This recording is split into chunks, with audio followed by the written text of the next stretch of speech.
Welcome, everyone. Thank you very much for taking the time out of your day to join us to discuss the Headwaters Rest Area project. All of MDT's work, including rest area projects like this one, contribute towards the goal of Vision Zero, which is zero fatalities and zero serious injuries on Montana roads. To make project information as accessible to the public as possible, this meeting is a virtual version of the content presented at the open house yesterday. Before we get started, I'll go over a couple quick housekeeping items. Because the meeting is so well attended, we'll be fielding questions using the Q&A function. That's the button that looks like speech bubbles at the bottom of your screen. Questions that are applicable to the general public will be addressed live at the end of the meeting. To be respectful of everyone's time, if there are multiple similar comments, we'll combine those for discussion. If there are any questions that are unanswered by the end of the allotted meeting time, we'll follow up with you directly to be sure that you get an answer to your questions. That'll follow the meeting. Please also feel free to add any other comments that you wish be heard by the project team using the same Q&A button. To have an accurate record of all of your feedback, we need to funnel all of the questions and comments through that Q&A function and won't be using the raise hand tool for today's meeting. Following the meeting, you're also always welcome to offer thoughts and ask questions using the project hotline, email address, or physical address. We'll provide those at the end of the presentation. And finally, it's important to note that this meeting is being recorded and will be added to the project website for future reference or for anyone who wasn't able to attend today. And so with that, I'll move on to the team that's with us for the meeting today. So we have a lot of people on the call. Presenting, we have William Fogerty with MDT, Jon Paquette, also with MDT, and Dwayne Keeley, also with MDT. Doug Fisher is with Dowell, the engineering firm, and Andrew Carson is with Diamond Construction.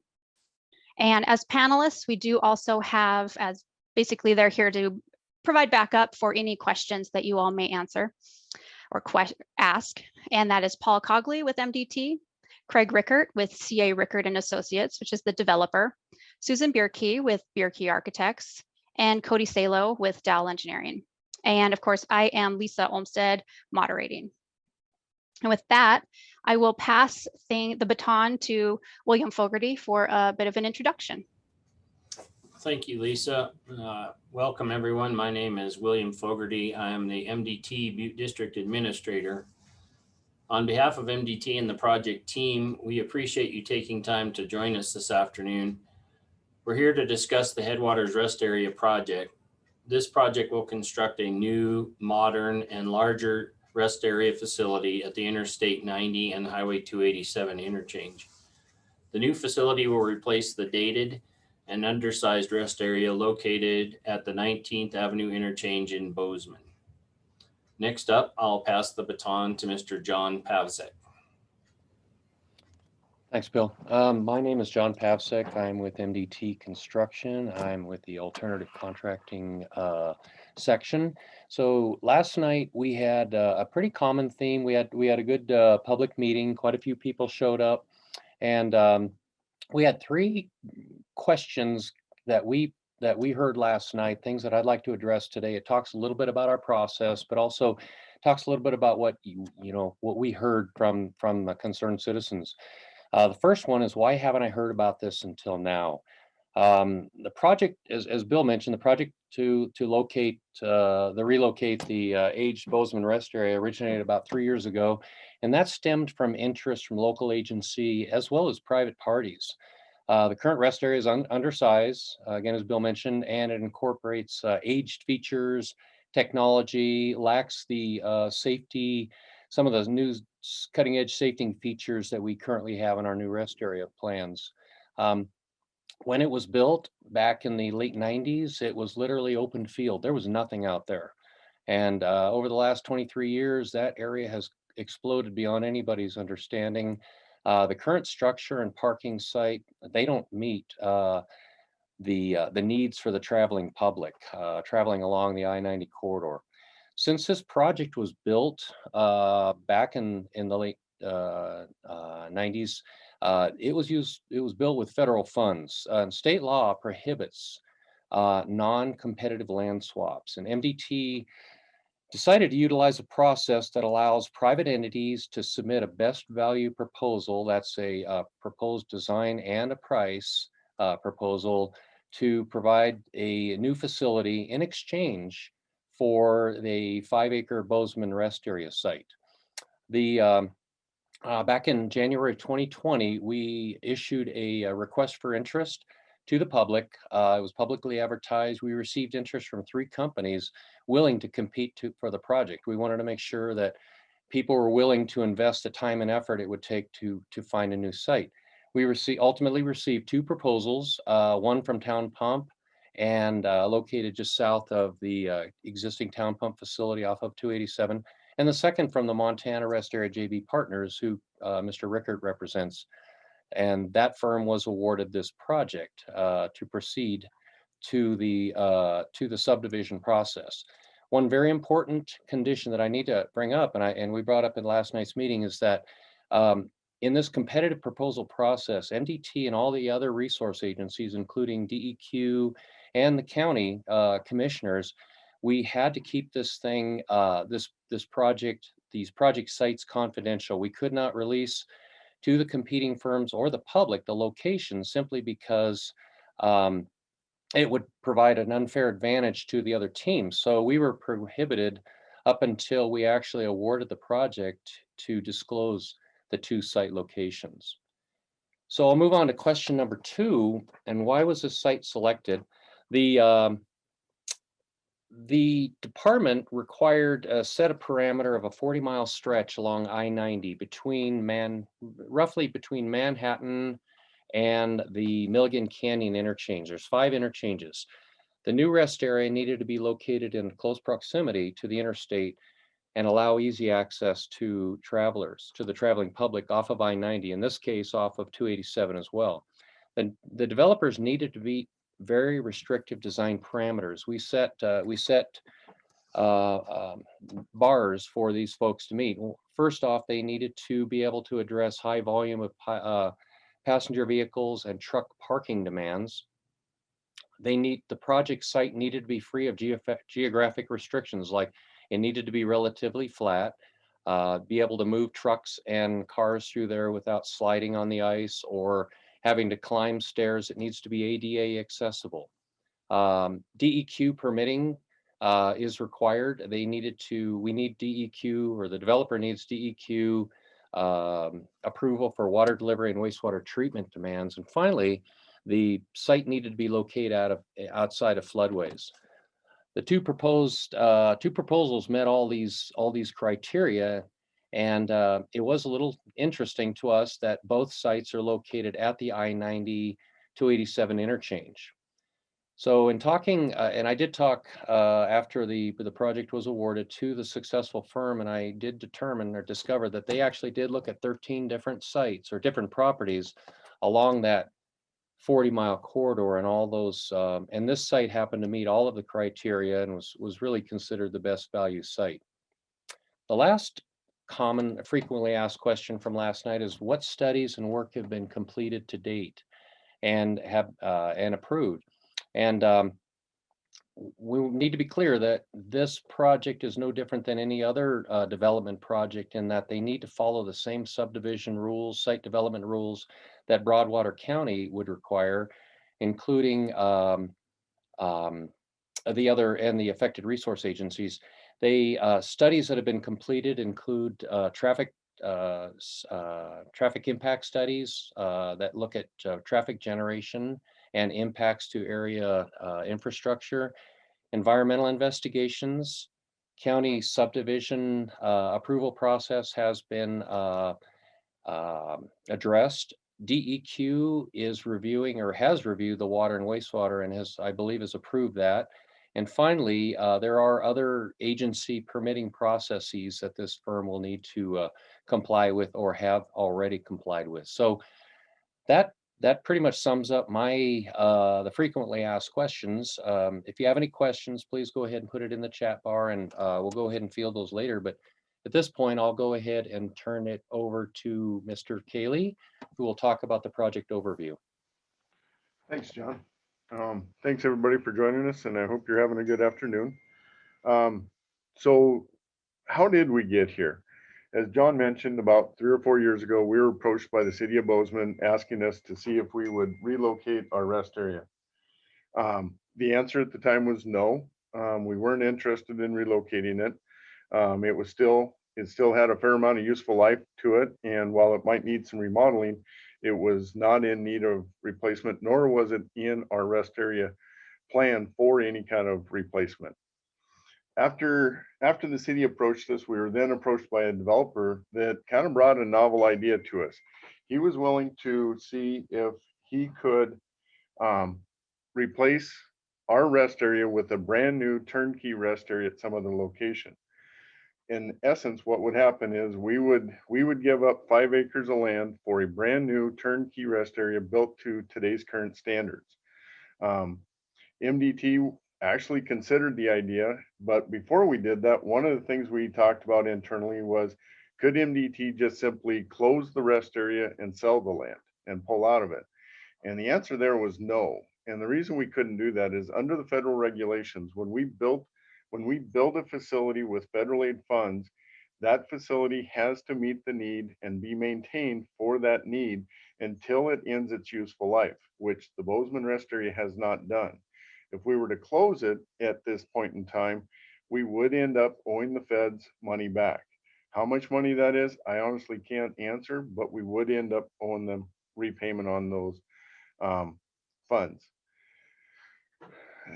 MDT does do a statewide plan, and I'll talk about that in a minute, looking at where rest areas need to be located. But before I go there, talking about rest areas and what benefit do they provide? Nationwide studies have been done, and the #1 mitigation for fatigue driving crashes is a rest area. Providing that at certain intervals throughout the corridors does help prevent fatigue driving. The other huge issue that we deal with is nationwide adequate truck parking. With the CDL license and the limit on truckers, how far and how long they can drive, they need periodic places to pull over and park. Last but not least, safe place for individuals to make calls. As we all know, distracted driving is the #1 crash causal factor nationwide. So providing individuals places where they can pull over safely, have an area where they can make phone calls, receive phone calls, is a huge benefit in safety. Now, last but not least, I mentioned earlier that MDT does have a rest area plan. We do. The last time it was updated was in 2014. We try to update it about every 5 to 10 years. And what we look at is we go do interviews with stakeholders out there, such as the trucking industry, such as communities, as in cities, counties, throughout the state. And we look at what are the needs of the existing rest areas? Are they in need of repair? Are there ones that need to be replaced? Are there new ones that need to be built to meet that guideline that we have of 70 miles? As well as what are the usage rates? Are we overwhelming some of our rest areas? And we put all that plan together, and then we present it to our Transportation Commission, and they actually approve that. And again, last time we updated our plan was in 2014. With that, I'd like to pass it on to Doug Fisher with Dowell. Thanks, Dwayne. Yeah, so I'm Doug Fisher with Dowell, part of the engineering and design team here.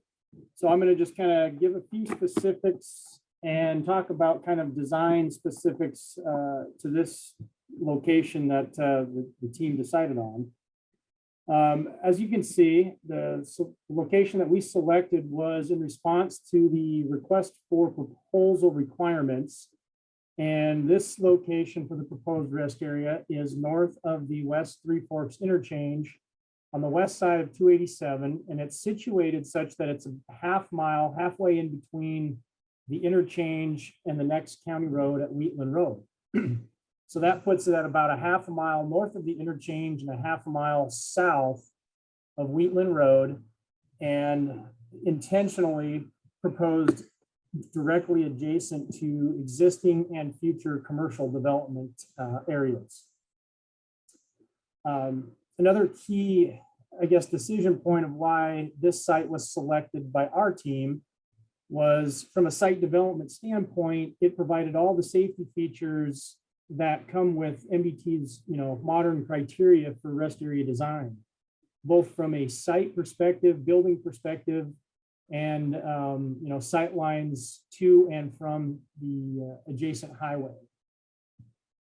And then another key element to the location is the rest area provides an opportunity to tie into a new utility district that's going to be constructed on the east side opposite of the rest area. And this provides a great advantage to ultimately MDT because it reduces maintenance and costs that otherwise traditional on-site wastewater systems utilize. And many of the current MDT rest areas utilize on-site wastewater. So we identified an opportunity to provide and essentially utilize a utility district. What that's going to do is it's going to allow us to tie into sanitary sewer and not utilize on-site treatment systems.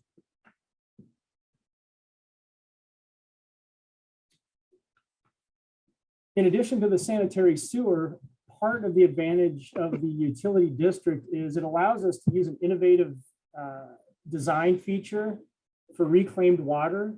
And that was an intentional part of our decision on this project is we're going to be able to use essentially recycled water for flushing toilets, irrigation, and other uses that are required by this recycled water. And this again was intentional to reduce and minimize the consumptive use of well water.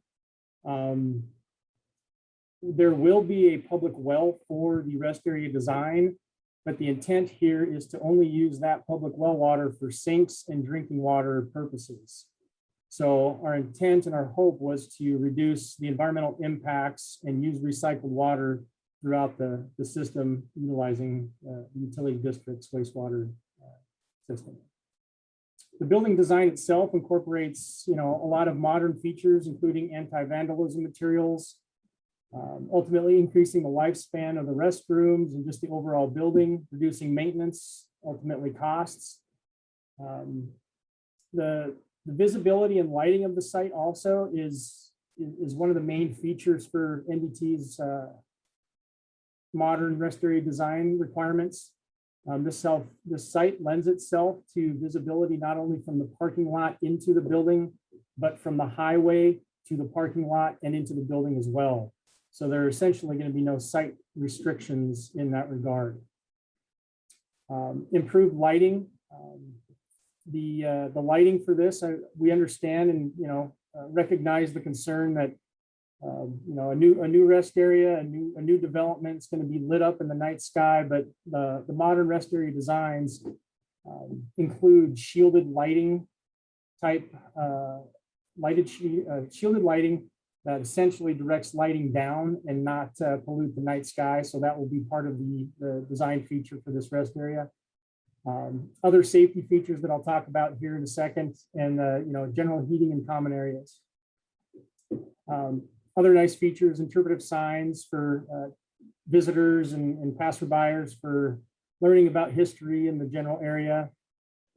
A big one's going to be the improved parking, just the overall general improved parking. As John and Dwayne mentioned earlier, the existing site in Bozeman unfortunately didn't provide opportunities for expansion to meet the increased need for resting opportunities, as Dwayne talked to combat fatigue driving. So our site was selected to provide twice the size of the existing Bozeman rest area site. So we're sitting at about 12 acres. Not to mention that the parking, there are currently 10 commercial or oversized vehicle parking for trucks and RVs and those types of vehicles. Whereas based on our traffic and rest area usage projections, we are going to be providing 35 truck parking stalls. And I'll get into that here a little bit more as well. Other features include fenced pet areas, general standard fencing around the entire site perimeter, and also the addition of a turn lane on 287. Here's just kind of a bird's eye view of what the proposed site layout is going to look like. As I mentioned, part of the project required us to conduct a traffic impact study. And this is required by NDT with their systems impact process to say, okay, what are the impacts to the surrounding roadway network? And within the study, we identified that, you know, there's a need to widen 287 to improve safety and provide that left turning movement for northbound traffic. So as you can see in this exhibit, that is part of our proposed rest area project. Also within the study, and kind of a common theme that we heard yesterday was, you know, the traffic and the congestion at the interchange. And we've addressed that and acknowledged that within the traffic impact study and have brought that to the attention of MDT within the study. But it should be noted that, you know, as future development occurs, that's essentially when, you know, some improvements, whether it's turn lanes or signals at the interchange, will be needed. The rest area itself does not trigger that need, but it has been identified that as future development occurs, that it will be needed. Bill, and I don't know if you want to speak to that at all, but, you know, as future development does occur along this corridor, the same process will need to be, I guess, undertaken to identify, you know, when that need at the interchange happens. Yeah, Doug, thank you. I agree totally with what you said, and that was accurate, that as developments come forward and those that touch MDT facilities, they'll be subjected to the systems impact process, and traffic impact studies will be required of the developers. And as that interchange or intersections meet warrants for signals or other traffic control treatments, those will be addressed with the development and by the development. Yeah, thanks, Bill.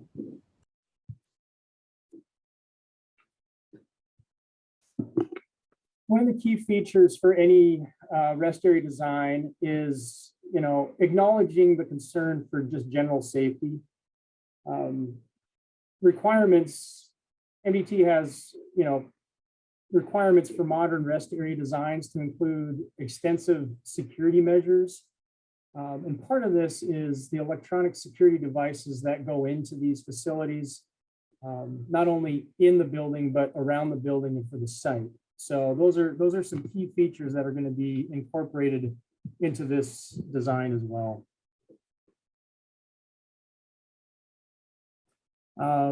As I mentioned, security systems, they'll include this, surveillance of the buildings and parking areas.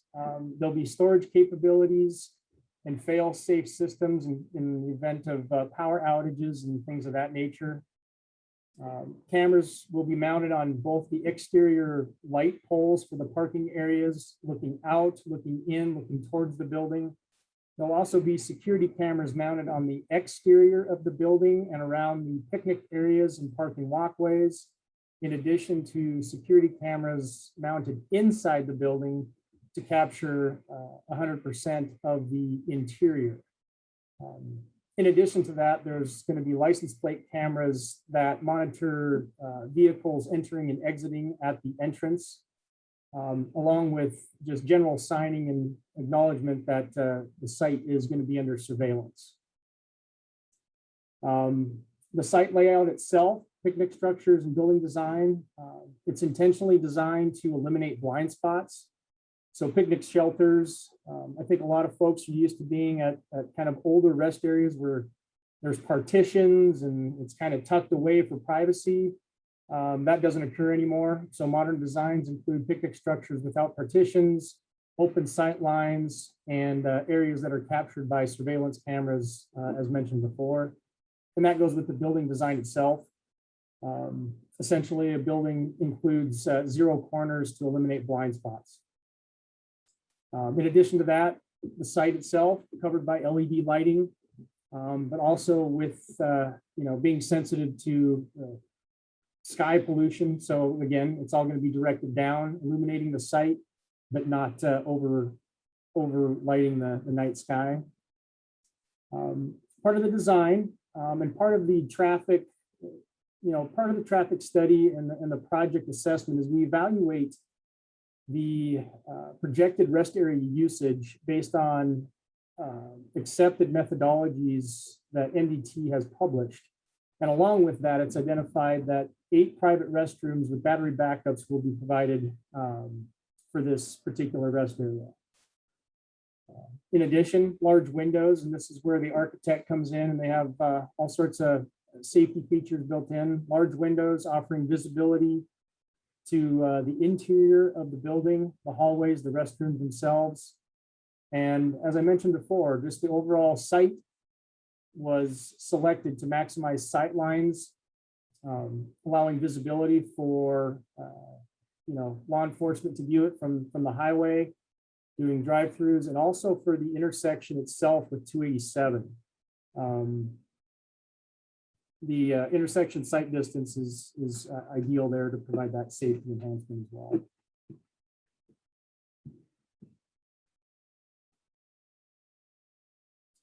And just one more rendering, just to kind of see the visibility of what it looks like if you were kind of in the in the parking lot. These designs are made for just visibility. High visibility is a major requirement. So this is a flavor of what this rest area could look like. With that, Andrew, I'll let you speak a little bit about the schedule. Thanks, Doug. I'm Andrew Carson with Diamond Construction. We are going to be the general contractor on the project. I'll just do a real quick overview of the overall project schedule.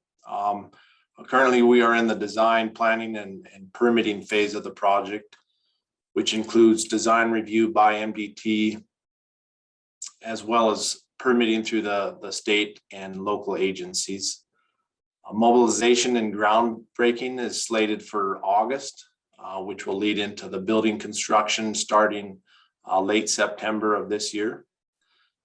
Building construction will continue through the winter and into late spring of next year. Construction of the turn lane on Highway 287 is going to be starting in the spring of 2022 with paving of both the rest area and the Highway 287 turn lane scheduled for June of next year. The overall final project completion is set for August 29th of 2022 with opening of the new Headwaters Rest Area, as well as closing of the Bozeman Rest Area. So with that, Lisa, I'll hand it back to you for the Q&A. Okay, so I'm going to leave all of the project contact information up here on the screen, and we have gotten quite a few comments in here, so I will work my way through these. First off, and this is probably a question for William to start off. Is there an opportunity to stop the project? Feeling like wanting to know who's in charge? Is there a decision maker who could potentially change, delay, stop the project?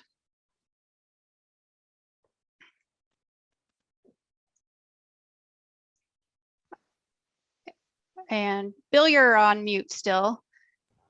Yeah, sorry, my mouse is not playing nice with me. So, yeah, so we had this question last night a number of times, and I just have to say that there was a project delivery process followed. It met federal guidelines.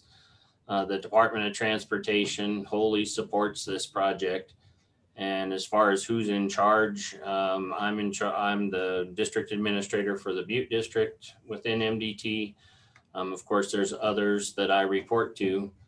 So I'm happy to provide contact information if that is at all beneficial.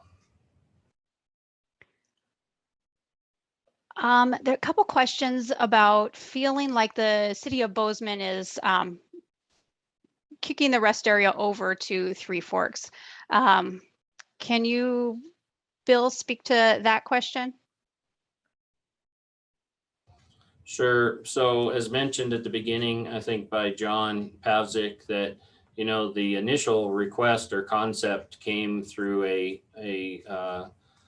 correspondence from the city of Bozeman and leaders at the time And as Dwayne mentioned, then we took no action at that time, but then subsequent, we were approached by a developer with this unique concept, this property swap. And so although it was initiated by the city of Bozeman, I guess, or the first thought, it's actually development itself and growth within the city of Bozeman that drove this ultimate project coming to be. There's a couple questions noting the size of the Bozeman location, the points being made of Bozeman being undersized. And what about this new proposed location? Will it be undersized soon, or are there future expansion plans? Yeah, that's a great question. And so the existing facility is undersized and does not provide adequate and safe truck parking or passenger vehicles for that matter. So this new site, I think we mentioned the number of spaces, 35 for the large trucks and 22 or so for passenger vehicles. And then just the sheer size of this site, 12 acres, as opposed to just over 5 of the current site, would allow options for future expansion should that become necessary. Okay, I think this is probably a question for Dwayne. If the argument is that safety for travelers is key, then why will there be around 116 miles between the one on the far side of Bozeman and the new one in Three Forks? Great question. And I'm not certain on the 160 miles. I'd have to go check on that. But my answer would be is our guide is 70 miles, but it doesn't always work to go 70 miles. We have a few that are actually less than that. We do try to target that 1 hour time frame, but again, that's not a hard standard. It's a guide, it's a goal. 116 miles is not extreme in my mind. It is a little bit over our guide, but it's not extreme. So I do think it's still providing that reasonable opportunity for individuals to pull over and stop and rest.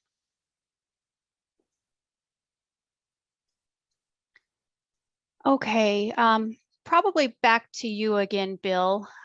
Would you choose to live within a half a mile of a public rest area?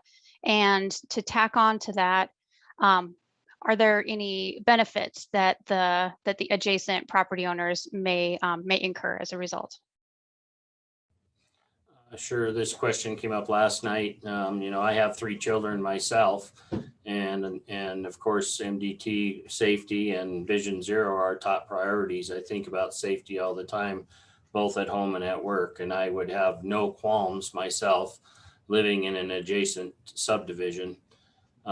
As for the benefit to those folks there, it's just what Dwayne said, that we, 287 and I-90 are 2 of the heaviliest traveled corridors in the state of Montana, and you enter and exit those corridors all the time. So you're part of the traveling public. So this is meant to enhance or benefit the safety of the traveling public as well as the adjacent residents and road users.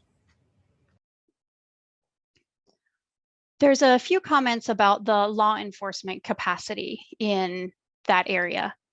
Can you speak to that? Yeah, certainly. So we have heard from the sheriff and the undersheriff. A group of MDT staff met with folks, local emergency services and others in Townsend recently. And so we certainly sympathize with the shortage and the challenges in southern Broadwater County. I won't attempt to speak on behalf of any of the local law enforcement agencies. I know MDT struggles with recruitment and retention, cost of living issues in that greater area. So we certainly sympathize, but I will, and MDT will commit to partner with local law enforcement and the highway patrol. I believe the safety measures that are being incorporated in this facility, as well as we'll have 7-day-a-week custodial services. What benefit that provides is that's eyes and ears on the ground in addition to the surveillance equipment that's out there. So MDT is going to be the long-term owner of this facility. We're responsible for the maintenance and and we'll do everything we can to be a good neighbor and a partner in law enforcement. Okay, there are a few references to the adjacent property owners, specifically the strip club across the way. And can we speak to the to that if there is a concern? The public is kind of making a note of that, Bill. Yeah, it came up last night as well. I was asked the question, am I aware of any other rest areas that are, you know, within this proximity of a strip club? And honestly, I don't know. I can't answer that question. But you know, what I can say is the requirements and the parameters that were set forth in the proposal through this process, this site meets those criteria.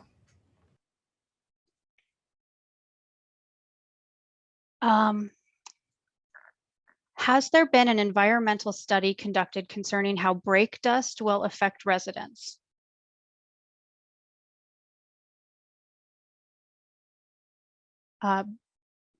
Bill, do you want to take that, or should we Yeah, we kick it probably to someone else? need to pass that one along. I'm not sure. Maybe Doug would be a good go-to. Sorry, Doug, but yeah, I can't speak to that.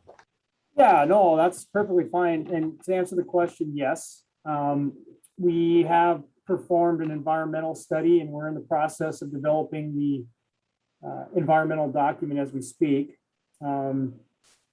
You know, bottom line here is that the EPA sets national air ambient quality standards for air pollutants. And based on this project location, it is currently in an attainment area with the EPA. So based on those requirements and the process, it doesn't require the project to do a quantitative analysis. So, you know, following conformity and guidelines, identifying that it's in this particular area, that is recognized as a non, I guess, what's the term they use, kind of a non-major project. So that just does not have to be quantified. And as documented in the environmental process.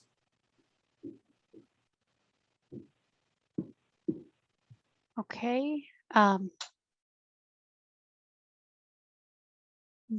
Where will that be posted for the public as a follow-up for that question, Doug? It's part of the project documents,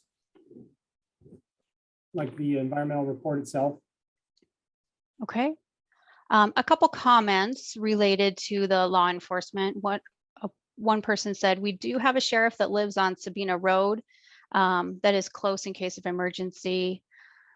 And also a reference to a planned law enforcement office located nearby or planned to be located nearby.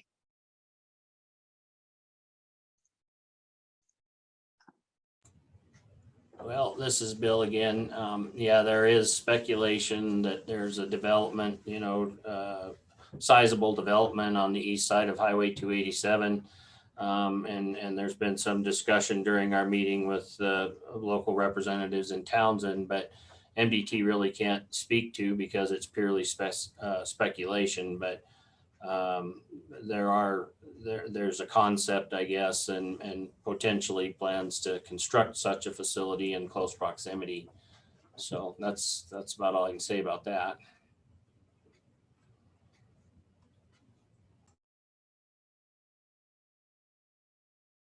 Okay. Have any of the panelists driven through the nearby subdivisions, or do you even know the names of the 5 major subdivisions?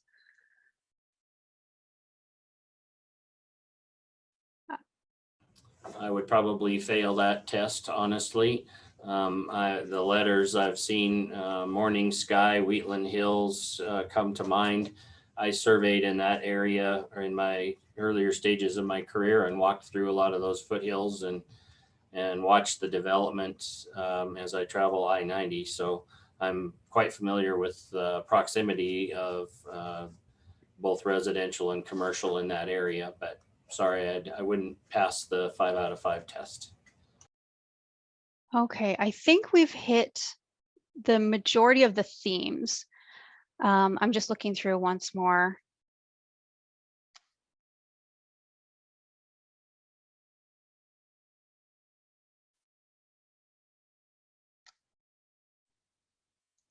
Can we speak to, Bill, there was one email that I received this morning, just asking again about the land swap, the perception of out-of-state developer.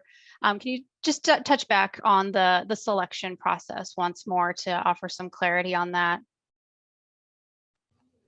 Yeah, I thought John did a good job with that. The department was approached by the developer, and it could have been any developer, but that property that is occupied by the current rest area in Bozeman, has a high value for development, obviously. And so, as Dwayne mentioned, our chief engineer, that replacing that rest area facility wasn't necessarily on our radar screen, but from a business decision perspective and a steward of the taxpayer dollars, when we were offered the proposal to replace a 21-year-old facility with the issues we've already discussed, with a brand new turnkey facility that met the parameters and guidelines of our rest area plan, we opted to move forward with that proposal.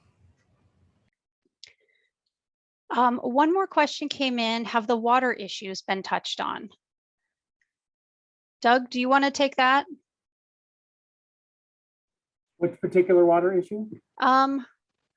I don't know. Perhaps the commenter could clarify if we aren't answering the particular question that you're touching on.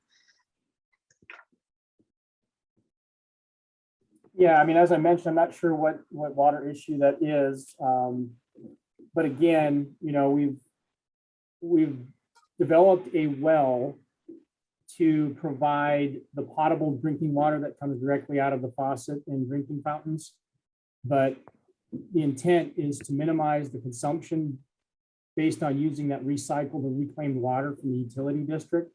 So we wouldn't be using water directly from, an aquifer to flush toilets, irrigate landscape, and all that. So really the intent is to minimize consumption and reduce the demand on the aquifer that either a alternative rest area or alternative development would draw. Okay, yeah, the commenter added a little bit more. She said, many of us have had to re-drill our wells to deeper than 500 feet in the past few years because our water is drying up. Right. And the irrigation for the stop. Right, and that was the intent. And again, being able to use that reuse water for a large volume of that is intentionally and trying to address that concern.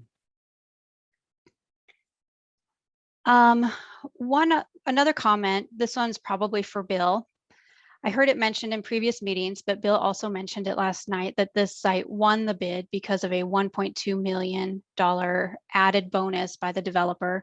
This is concerns, and I would also like to know what these funds will be earmarked for. Can you speak to where that additional money will be going? I can. Dwayne, would you mind taking this one? If Dwayne's still with us. Dwayne left the building. Just kidding, Bill. No, I'm here. Under the federal regulations, anytime we dispose of property or receive monies relative to properties bought by federal funds, we are obligated to put that into our House State Special Revenue account and then use that back out on federal aid eligible roadways. So typically it goes into our HESR account and then goes and is used for match funds on other future projects.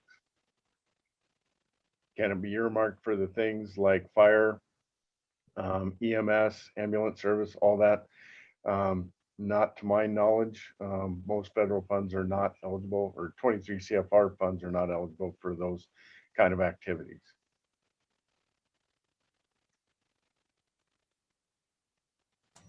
Another water question for Doug, probably. Is the drinking water potable and meet EPA standards? The commenter references arsenic, rhenium, TDS, and sulfites. Yeah, I don't know the exact offhand. You know, we've done water quality tests for the sample well that we've drilled. And yes, we have the results on that. And if there's any treatment that needs to be made, it goes into our design system and the reverse osmosis and whatever. But yeah, we've got all that data, and we'll be finalizing that with, you know, the rest of the water system design. So we're well aware of the requirements for constituents in the water.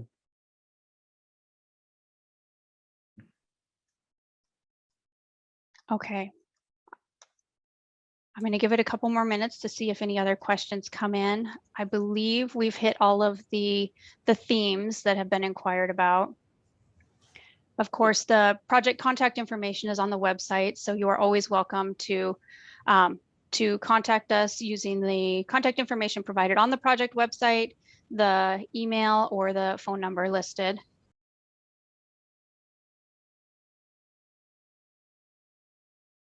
Really great questions. Thank you all very much for participating. We'll just hang on for just a moment and see if any other questions or comments come through. Of course, all of the comments that have been provided will be saved, shared with the project team, and ultimately part of the project record. So thank you all for your time and for putting so much thought into this. Lisa, back to the question about the environmental document. I'm assuming that once that's complete, we could post that on our website, could we not? Yeah, certainly.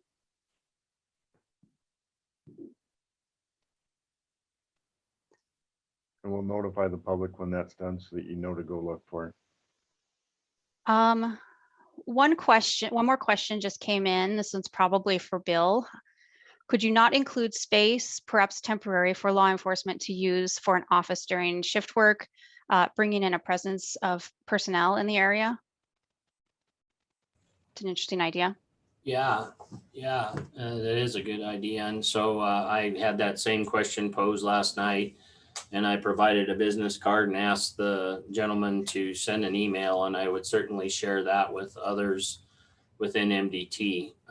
As I mentioned before, conceptually, at least, there's a consideration for such a facility, or maybe even more expanded than just a single office, but being considered across the highway. But yeah, it's a great comment, and we'll definitely take that into consideration.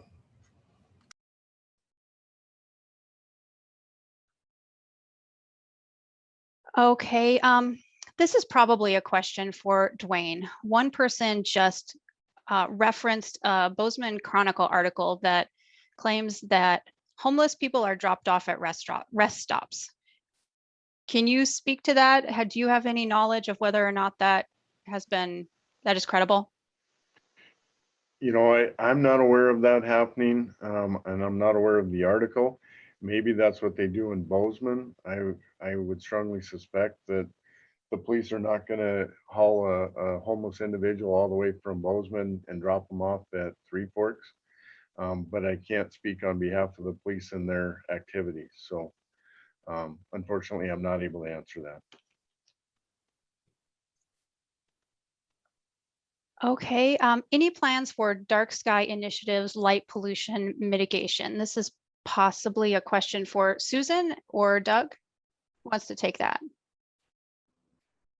I can take that. You've got some good details. Yeah, the light fixtures selected for the parking lot are called a cutoff luminaire, so they shine directly down. And the lighting on the building itself is also all pointed in the down direction. So the intent is to definitely respect that dark night sky, but still provide the coverage needed for safety in the facility and in the parking lot. Doug, do you want to add anything to that? It was a little bit hard to hear Susan. Nope, she hit on it, exactly what they're providing.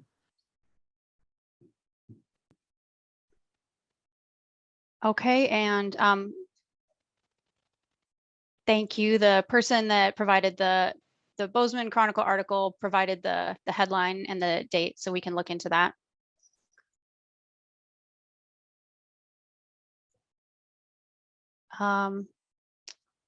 We can hang on for another couple minutes, put in your comments or your questions.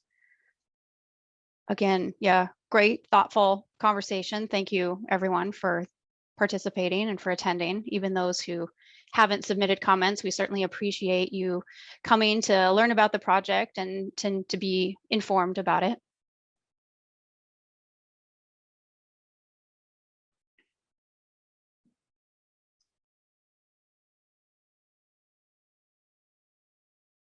Okay. Well, Bill, do you want to provide any parting words as we wrap up? Well, I just want to thank everybody for your attendance and for your input. I very much appreciate, and also to the panelists and the team. So thanks to all. Okay, and as a reminder, this video will be added to the project website.